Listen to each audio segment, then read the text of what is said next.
Baik, di sini kami dari kelompok 1, Praktikum Reproduksi dan Perkembangan Hewan. Di sini kami akan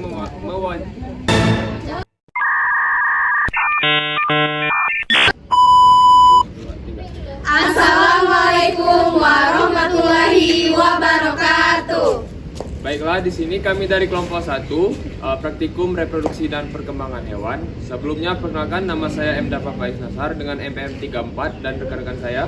Saya Amanda Melia dengan NPM 36. Saya Febrina Siombing dengan NPM 06. Saya Edi Rizka Utami dengan NPM 2. Saya Tia Dikalia dengan NPM 24. Saya Fenolianiza dengan NPM 68. Saya Erina Ferdayanti dengan NPM 62. Saya Isya Sefindawana dengan NPM 56. Dan saya Desi Kurnia dengan NPM 42.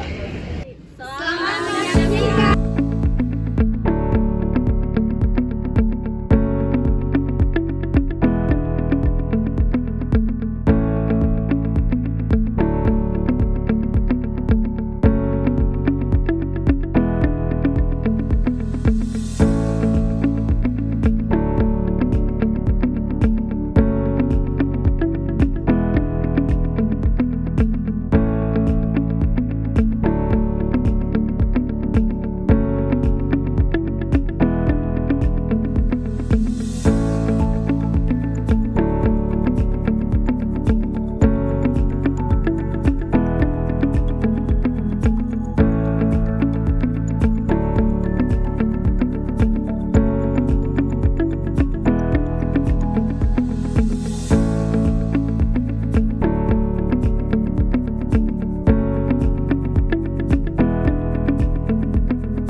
Assalamualaikum warahmatullahi wabarakatuh.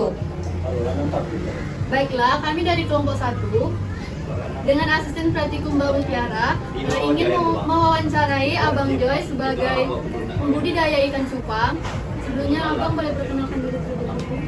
Perkenalkan, nama saya Joy, saya salah satu peternak ikan cupang yang ada di Bitung. Baiklah, langsung saja izin ya Bang untuk mewawancarai. Untuk yang pertama itu sudah berapa lama Abang membudidaya ikan cupang? Kalau untuk budidaya itu saya itu udah dari tahun 2010. Dan sebenarnya sih bukan budidayanya yang benar-benar budidaya, saya itu hobi gitu. Jadi seperti itu. Bagaimana Bang cara menjodohkan ikan cupang jantan dan betina itu agar bisa kawin? Nah, jadi untuk proses perkawinan ikan cupang itu yang pertama kita harus siapkan dulu si jantan dan si betinanya. Yang pertama kita pastikan si jantan itu dalam kondisi sehat dan juga umurnya itu sudah siap, dikatakan sudah siap umur ikan cupang itu di usia minimal 4 bulan yang dikatakan bagus ya, sama kayak manusia misalkan ada umurnya. Jadi kalau dia nggak cukup umur berarti nanti rentan ke si anakannya nanti yang bakal mudah mati berulang. Begitu juga si betinanya itu minimal sehat, usianya 4 bulan, terus biasanya si wanita itu lebih gendut ya, dan telurnya juga udah siap.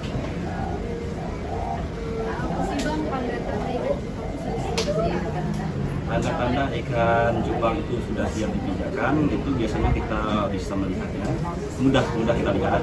Yang pertama biasanya si jantan itu udah ada mengeluarkan gelembung-gelembung atau busa-busa di permukaan air. Nah, jadi kalau ada si jantannya ada mengeluarkan itu, biasanya itu udah siap. Kemudian si ikan cupang ini kalau kawin nanti telurnya itu disimpan di busa-busanya. Kenapa Bang setelah bertelur ikan betina itu harus dipisahkan dengan jantan? Kenapa ikan cupang si jantannya itu harus dipisahkan? Nah, jadi biasanya ya kalau hewan-hewan lain yang memelihara si anak itu biasanya si betinanya ya. Atau ikan cupang ini sangat unik karena yang jaga itu biasanya si jantan. Karena kalau kita nggak pisahin itu biasanya si betina itu kalau nggak telurnya dimakan itu si anak itu langsung bakal dimakan oleh si betina. Kalau si jantan itu ikan cupang ini udah diperlakukan lama. Iya, jadi sebelumnya. Biasanya itu berapa lama biar telur ikan cupang itu bisa menetas? Jadi kalau untuk ikan cupang ini salah satu hewan yang cukup cepat ya. Jadi dari proses penjodohan itu kita perlu 1 hari. Penjodohan itu dipisahin dulu ya antara si jantan dan si betina dalam satu wadah. Terus baru gabung itu sekitar 1 hari. Terus dalam 1 hari itu biasanya disendok. Jadi pada saat telur untuk menetas sebulan itu jadi cepat. Untuk makanannya itu biasanya apa aja yang diberikan pada anak ikan cupang dari kecil sampai besar ya. Untuk pakan ikan cupang dari kalau yang kecil itu kita sebutnya buraya ya. Jadi buraya ikan cupang itu pada saat dia menetas itu usia 0 hari, pada saat menetas sampai 3 hari itu belum kita kasih pakan karena dia masih ada nutrisi dari apa sih namanya kuning telurnya itu biasanya kan. Terus setelah usia 3 hari itu sampai ke 2 minggu kita biasanya kasih pakan itu kalau nggak arteminya kebutuhan kita tidak wajar kita tahu nanti bisa disetting usia sampai 2 minggu ya. 2 minggu sampai selanjutnya itu bisa kita kasih pakan itu cacing sutra bisa yang halus. Terus kalau sampai gede bisa kita lanjutkan pada sutra, bisa kita mix atau kita campur kita bisa usia di atas 1 bulan ke atas. Terus untuk biasanya itu apa aja kesulitan yang abang alami saat melihara ikan cupang? Kalau kesulitannya ini sebenarnya sih kendala yang baca. Kalau cupang itu sebenarnya salah satu bisa dibilang mudah untuk melawannya, juga susah. Karena kenapa? Kondisi cuaca itu berpengaruh saat apalagi sekarang ini lagi panas itu hujan ya. Salah satu yang rentan itu sebenarnya yang rentan itu anak-anak jadi saat kita proses pernikahan atau anak-anaknya masih di bawah 1 bulan cuaca yang ekstrim itu biasanya rentan. Terus bagaimana cara abang menikmati anak ikan cupang biar bisa tumbuh? Kalau untuk mengatasinya ya, kalau mengatasinya itu sebenarnya lebih ke kondisi air kita cek. Karena kan cuaca itu kan menyerangnya kondisi air ya, ada panas, air juga ikut panas, dingin, air juga ikut dingin. Jadi kita lebih ke sifon air, jadi kita sifon air, kita ambil airnya, lalu kita tambahin setengah air. Jadi biasanya juga kita akan tambahin kayak garam, dan juga ada yang daun tepung. Baiklah, itu saja hasil dari wawancara kelompok 1. Terima kasih untuk Abang Joy sudah bersedia untuk diwawancara. Kami akhiri, wassalamualaikum warahmatullahi wabarakatuh.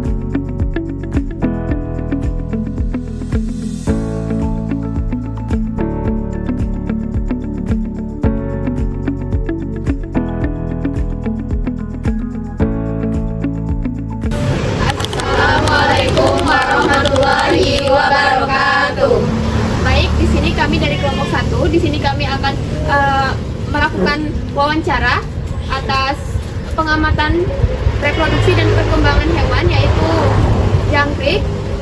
Sebelum itu, boleh untuk Mbak PC-nya untuk memperkenalkan. Baik, perkenalkan saya Tiza Kirlia Adelina selaku asisten praktikum dari mata kuliah reproduksi dan perkembangan hewan. Selanjutnya minta kesediaan Bapak untuk memperkenalkan diri terlebih dahulu. Ya, nama saya Pak Yanto, di Bengkulu Tengah. Jadi Bapak asisten kami ya Pak, ingin mewawancarai Bapak sedikit. Jadi sudah berapa lama Pak usaha Bapak mengenai jangkrik ini Pak? Sekitar 5 tahun atau 7 tahun. Ternyata udah 5 sampai 7 tahun. Kan Pak, Bapak ini udah 5 tahun juga Pak, pasti udah bisa membedakan jangkrik yang betina dan jantan itu gimana Pak untuk membedakannya? Kalau membedakannya biasanya langsung dilihat aja tuh jangkriknya. Namanya yang perempuan itu tuh dia di ekornya tuh seperti ada ini itu jarum. Nah itu untuk dia menelur. Kalau yang kanan nggak ada jarum. Yang perempuan itu yang laki-laki agak kasar. Beda. Pak, apakah Bapak sering mengawinkan telurnya sendiri ataupun sering beli di luar Pak? Kalau Di kita Shopee gitu. langsung membuat sendiri, membuat sendiri. Untuk proses perkawinannya itu Kalau yang dicampur ada antara laki-laki dan perempuan, itu biasanya perbandingannya itu 1:5, satu jantan 5 betina. kalau sudah itu Pak, bagaimana sih kita menentukan apakah jangkrik itu udah siap untuk dipanen? Ya, umpamanya dia udah besar itulah dipanen. Dari menetas sampai umur 30 hari sudah bisa dipanen. Kalau dari si betina itu bertelur sampai siap untuk bereproduksi lagi tuh kapan sih? Dia tuh sistem jangkrik ini sudah dia nelur, sudah tua dia mati, nggak ada produksi lagi. Jadi kita ganti bibit yang baru lagi.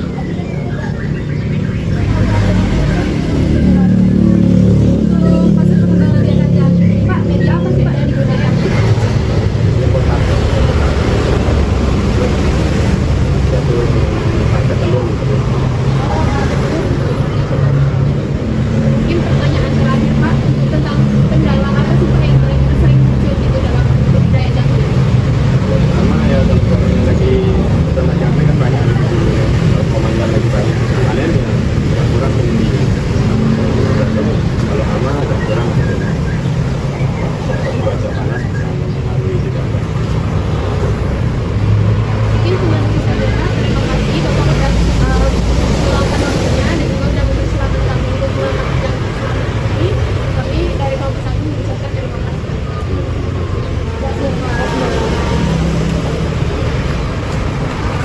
Baik, itulah tadi wawancara kami mengenai budidaya jangkrik. Kami akhiri.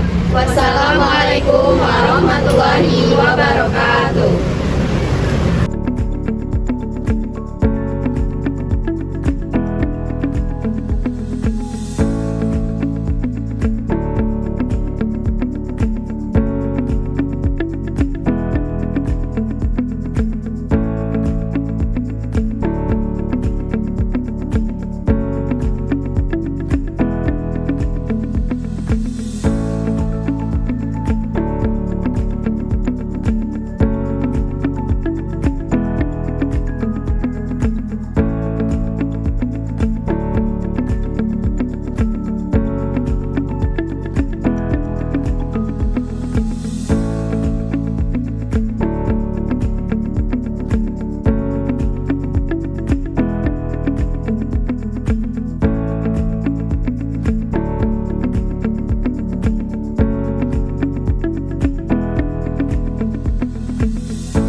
saja.